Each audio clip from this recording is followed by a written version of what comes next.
Welcome back to Ask the Good Doctor on Sirius XM Urban View, Channel 126, where talk empowers and becomes action. I'm Dr. LaJoyce Brookshire, and in studio with us are guests from Broadway, on Broadway. Let me tell you, I got so inspired the other day while I was doing this script. I put on George Benson. Ding, ding, ding. I just was feeling it because I was so excited because I've seen all your shows.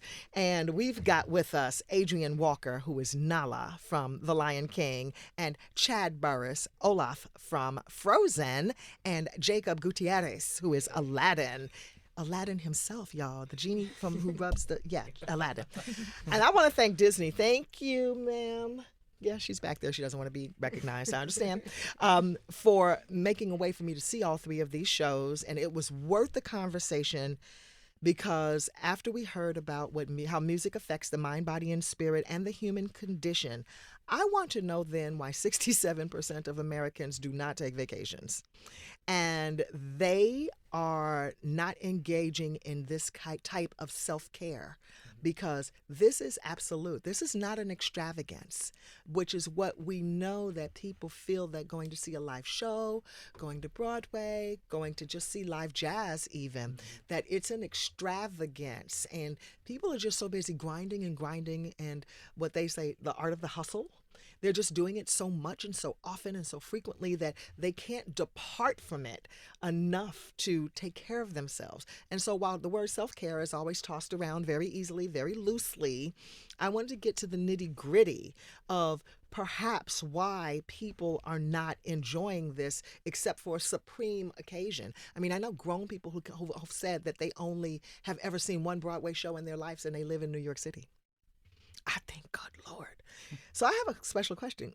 Well, let's ask Amelia this. Why wait for a special occasion to have this experience for something that brings you so much joy? Well, I think it's really so deep for so many people, what you were saying about people not taking vacation.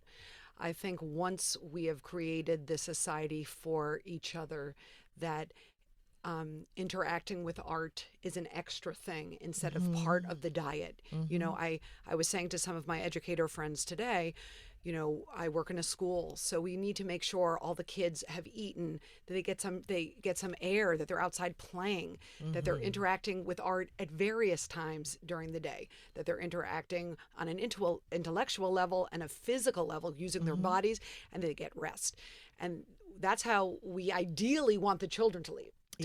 Then somehow you grow up and become an adult and they're like, that's it, sit at your desk, that's all you get. And if you're very, very good, once a year you can go see something that's amazing that'll blow your mind, and that's supposed to then sustain you for another year. And that if you take off time, and I don't even consider it taking off time. I have 4 children. I'm married for 27 years. I am at a show, at a concert, at a museum every single week. Wow. My family knows. Sometimes it's with my children. A lot of times it is. My oldest is 19. My youngest is 9.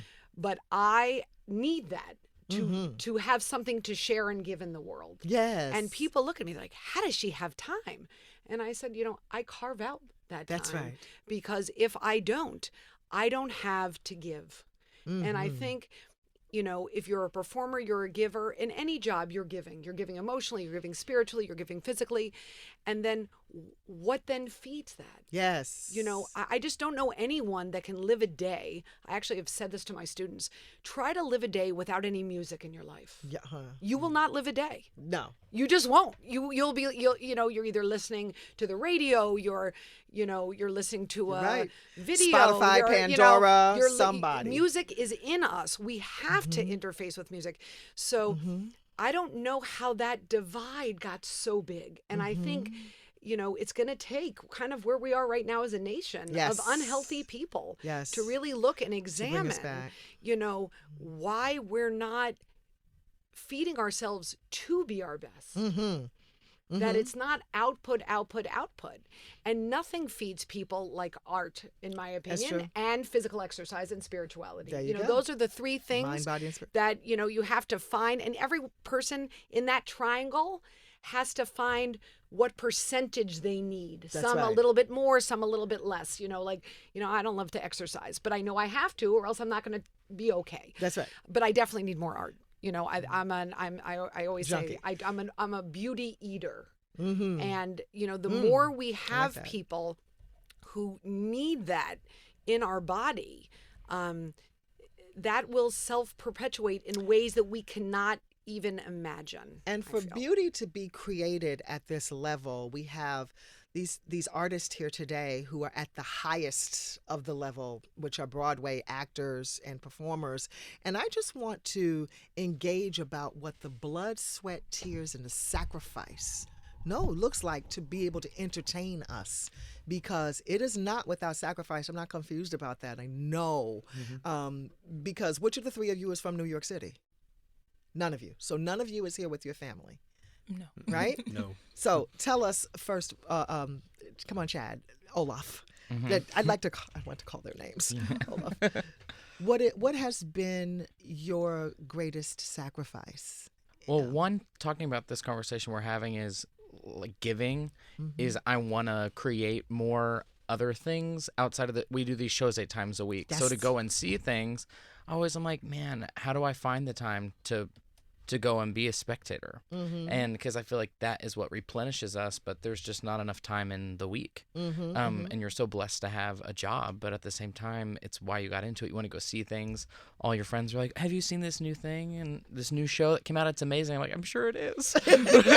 We have shows at the same time.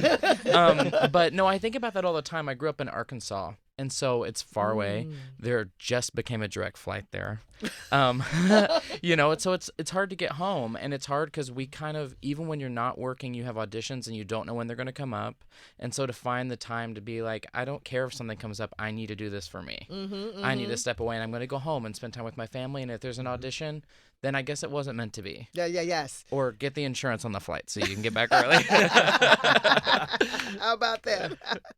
What was your first, you told me about your first interaction, but like for Frozen, your road to getting there to Frozen, what was that? To Frozen? Yeah. So I booked my first big job off a YouTube video. What? I did the book of... back up. Tell us all about it. Oh, okay. No, I made a YouTube video for the Book of Mormon when I was living in Arkansas, and then I got it basically off the video, kind of. I mean, I had to audition in New York. It wasn't just a one and done, but that's kind of how it started. So I think my whole journey has been things that are very spur of the moment. So Frozen, I found out within a day. And I had done the puppet training like a year before. But I started rehearsals and went into the show, and I found out within a day, and I was in Arkansas. Wow. I love the whole Frozen theme. It's so fiercely girl power. It is, right? Oh my gosh. It's just like woman. You know, it's very much that. And when I saw it initially earlier this year, I spoke of it here. And my thing was, you know, in your head, you're trying to wrap around, how are they going to make the stage look cold? Well, They figured it out. Disney, in all of their grandeur, they figured when that ice thing came and iced up the entire stage, everybody was like, oh. And you know, you were just kind of like wanted to blow, and you know, because it cold looks in there. Yes, and when she stood and sang that song, that Let It Go, and flipped that outfit, and she was all shimmer glimmer. We were, I mean, it was. If you really could have stood up, it would be like strong shade, yes. Just throwing money. Go for it. So good, so incredible. You're a fabulous talent. Thanks. And I just loved every ounce of it. I mean, it's fantastic. It's Ice Age on stage. But you know, and we saw it in the dead of summer. And you know, you don't really think that you could come up with this, but they did. And so the setting and everything. And how is it 8 shows a week? How do you replenish yourself? With this role, it's been figuring out. Well, I just want to say that I do feel like any body is a Broadway body. Oh. So you know, I just really think that, like, thinking of wellness, like, and I think the show's done a good job, and Broadway is doing such a better job of representing all kinds of people. We're talking about the human condition. There's several humans that look different, color, shape, size, whatever. That's right. And so figuring that out, because I like the way I look, but knowing how to do the role. Yeah. So it's a lot of cardio and not a lot of like lifting anything because the puppet is so hard. Sure. That's got to be really challenging. So it's a lot of physical therapy. Sure. And stretching a bunch before the show and icing and taking that time to be like, okay, I have friends that are coming to see the show, but I still need to ice. And so how can I do that and travel to them, you know, and all those kind of things? Because my arm sometimes it's like, what have you done? So that's important. Just taking the time to do the things that seem very monotonous at the end of the day, but you'll be really happy you did in the morning to get through the 8-show week. There you go. That's right. Where preparation meets opportunity. Totally. Totally. Okay. Now, Mr. Aladdin, Jacob. Yeah. Where are you from? I grew up in western Kansas, a small town called Hayes. Get out, Kansas? Kansas. I am from a town of 20,000 people. Yeah. What? And you know that when I first came to New York, and I used to always ask my cousins certain questions, they'd be like, "Dorothy, girl, that's the Kansas. This is a Kansas, honey." You're right. Why would y'all say that to me? I'm from Chicago. I know this is a Kansas. But go ahead. Yeah. You're from Kansas. Yeah, I'm from a small town in Kansas, born and raised for 18 years. Yeah. Yeah, that's where I got my start, my first exposure to theater, and grew up playing classical piano, and that was my exposure to music. And slowly found my way into it. Went to school, Oklahoma City University, got a bachelor in music and musical theater, did my years of oral skills and music theory and music history, and filled it all up before moving to New York. Yeah. Okay. Yeah. And did you ever imagine that you'd appear in Broadway as the star? Oh man, I mean, it was the dream. It's a dream. There's so many dreams, you know. And I think, you know, we talk about sacrifice, and I think paired with sacrifice is also extreme discipline, because it all just takes discipline. I mean, even what we were saying about icing and not seeing friends and stuff, like, it takes discipline. You have to say no to a lot of things because you're saying yes to so many other things, and it's the things that you have to do to sustain 8 shows a week. And I don't know, one of my biggest things is that we are professional athletes of all different shapes and sizes, colors, all different skill sets, but we doing 8 shows a week repetitively over and over and over, we are professional athletes, and so we treat it as such, as well as the artistic side of it, but it's just, you know, marrying every single part of it together. So extreme discipline to get here. And there's this element of being stronger than your show that I've been taught throughout the years. But it's what I've learned as I've been at Aladdin longer is that it's mind, body, and spirit. It's not just your body being stronger than the show. Sure. It's your mind, the mindfulness to know and how to calm the nerves when you need to, or the spirituality of whatever you do need to fill your inner tank so that you can sit there and be present with your actors on stage. Because if you're swirling over here on stage left in your head about something completely unrelated, how are you supposed to be present and create in that moment? Yes. So as time has gone on, it's been this element of being stronger than your show in mind, body, and spirit. So it's incredible that you talk about this because it's so applicable to what we do on a daily basis. Absolutely. I loved this show. I love my favorite lines was, "It's not what's on the outside, but it's what's on the inside." And Jasmine is so fiercely independent. She's a little spitfire. Yes. I appreciated that that you know, woman power, and not allowing tradition to determine her trajectory for love. And I love that genie and that, oh my gosh, and all of his modern day nuances and, you know, doing the nay and talking about ain't nobody got time for that. And, you know, just throwing that in. But the set was so authentic. Oh, yeah. You know, it was just so real in terms of being Arabian. And then here comes the genie like doing the nay. And I was just like on the floor. And I was like, I saw that. I saw that.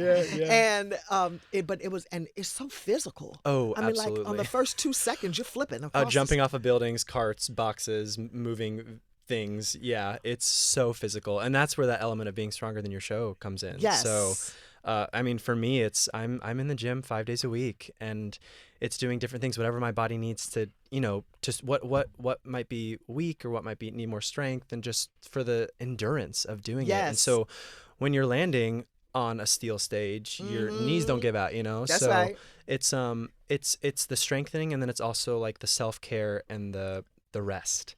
So, you know, I go to acupuncture at least once every 10 days, and it's musculoskeletal, but also like my brain. I need my nervous system to just like chill. Absolutely. I find moments of calm and quiet away from the city a lot. Okay. Yeah, just to help recharge my inner man. Your inner man. Yeah. Absolutely. Yeah. I was most concerned with how in the world were they going to fly a magic carpet. So I'm just like, how are they going to do that? Well, Disney didn't disappoint. Yeah, of course. I was just like, It is magical. It's so magical. I mean, really, it's breathtaking, y'all. Absolutely. And, I experienced that whole joy moment. I still get fuzzy over deer and everything like that in my yard. But the flying magic carpet, and I was just really looking for the strings and, because I was pretty, thank you, Dan. I was pretty close up, ma'am. Thank you. But it was just the soaring. So when you say you saw them fly in Wicked and you got your wish. Right. So the first time, I mean, you and me both, when I ride that carpet, I am awestruck and I am sitting on it. The first time I rode it was in a rehearsal and we were running A Whole New World and I stopped singing because I was just crying. Because I was like, what is this? I'm in the New Amsterdam Theater riding what? Like, I can't believe this is happening. And it is just as magical every single night because you hear the audience gasp. You hear they're awestruck by, how is this happening? Yes. And then it comes in again at the end of the show, and it's another time where they're like, how are you? I remember when I first saw it, I was like, how is this happening? What is it? So yes. It is phenomenal. It's phenomenal. Yeah. All of you are. And Adrienne Walker, last but not least, Miss Nala herself. How does a girl from Jonesboro, Georgia, a graduate of Spelman College, end up as Nala in The Lion King? Well, it wasn't a very traditional journey at all, but let's see. I was in Chicago, and I thank God that I was in Chicago because it changed my life. Yes. I wouldn't be doing theater if I had chosen to go to another grad school that I also got into that I won't. Where'd you go to grad school? I went to Roosevelt University. Yes, I went there. Oh, you did? Okay. I think they had at that point their vocal program had been in maybe 3 years, so it was still very new. Wow. But I'm grateful that I was there because they have such a huge theater scene. Yeah. So I auditioned for Porgy and Bess at Court Theater because I thought, maybe I could do one of the smaller roles, and then I can be working while I figure out how long it's going to take for my voice to mature. I got to ride this out till I'm 35 before I can be on stage doing opera, So I was still thinking about that. And I went in for this production of Porgy and Bess and found out it was more like a musical theater version. Mm-hmm. And I met a bunch of actors there, and they encouraged me to go audition at other theaters in the area. And I kind of learned everything that way. I didn't know about Actors Equity. I didn't know about dance calls. I didn't know about a lot of stuff, and I figured it all out as I auditioned. And I think my first dance call, I wore like some men's gym pants and a t-shirt because I just was like, it's like working out, right? Yeah. We're athletes. But it's just I learned everything by trial and error. And yes. Yeah. So that's amazing. And then when you got the call for Lion King, though. Yes. Tell me. Okay, I was on tour with Dirty Dancing. Yeah. And we were in Los Angeles. And my agent asked me if I could fly in. And I was like, well, I only have 2 personal days. So I can't fly in now if they call me back 2 weeks from now. Will they take a tape? And they said, yes, they will take a video. So in the basement of the Pantages, I made this video with our music director, Alan. And I sang one of my songs, and I sang Shadowland. And then in our Airbnb, we did the scene. And it was just, everything was just a mess. I couldn't believe, I was like, oh my God, they're not even going to watch this. And so they did, and the casting director, he called me and he gave me some notes. He was like, work on this, work on that. I was like, okay.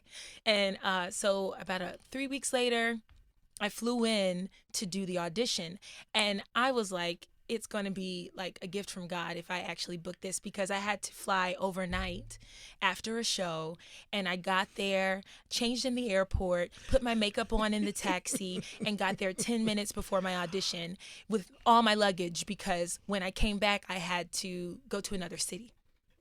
And they don't know that. The people behind the table don't know what's going on. They're just like, come, do your thing, and we'll let you know if you deserve this role. So I walked in, and I was like, I have nothing to lose. I'm on tour. I'll move back to Chicago. I'm fine. I'm just going to do whatever I can in this moment. And I sang for them, and then they called me back later that afternoon, and I sang for them again and did the scene. And then the next day we had to do a dance call. And I was staying at my friend's house, and I was early. I was like, yeah, I'm killing it. I'm doing this. And I took the train in the wrong direction. And so I was 10 minutes late to the dance call, and I'll never forget. I walked in, and the dance director I said, I'm so sorry I'm late. And she looked at everyone around the room, and she said, apologize to these ladies. And I was like, oh God, I'm sorry. Everyone, I'm so sorry. I'm so sorry. But anyway, it all worked out. And, that's how it happens. And she killed it. And here is Nala from The Lion King. So don't go away, because when we come back, we're going to continue this conversation. I'm Dr. LaJoyce Brookshire on Sirius XM Urban View, Channel 126.